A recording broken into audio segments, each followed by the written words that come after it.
దళ కమాండర్ నుంచి అంచెలంచెలుగా తెలంగాణ రాష్ట్ర కార్యదర్శిగా ఎదిగాడు మాజీ మావోయిస్ట్ రాష్ట్ర కార్యదర్శి బడే చొక్కారావు అలియాస్ దామోదర్.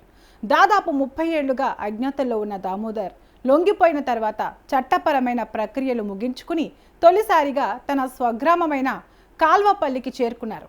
ఇన్నేళ్ల తర్వాత కళ్ల ముందు కనిపిస్తున్న కొడుకును చూసి వృద్ధురాలైన తల్లి కన్నీటి పర్యంతమయ్యారు. ఆ దృశ్యం గ్రామంలోని వారందరినీ కలిచివేసింది. ఆమె యోగక్షేమాలు అడిగి తెలుసుకున్నాడు. సుదీర్ఘకాలం తర్వాత స్వస్థలానికి వచ్చిన బడే చొక్కారావును చూసేందుకు చాలా మంది నివాసానికి వచ్చారు.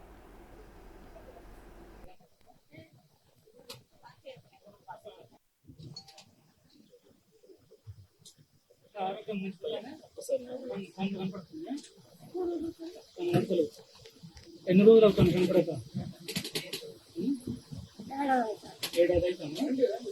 ఏడాది అంటే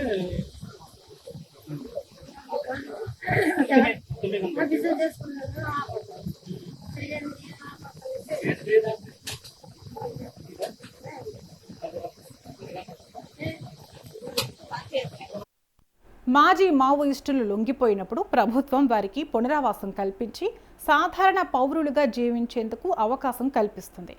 దామోదర్ వంటి కీలక నేత లొంగిపోవడం అటు పార్టీకి పెద్ద దెబ్బ కాగా, ఇటు పోలీసు యంత్రాంగానికి దక్కిన పెద్ద విజయంగా పలువురు భావిస్తున్నారు.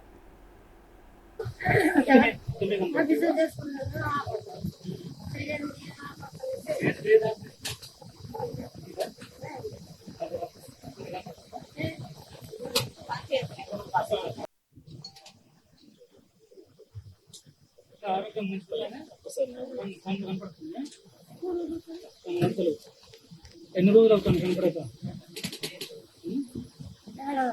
ఏడాది అవుతాను. ఏడాది అంటే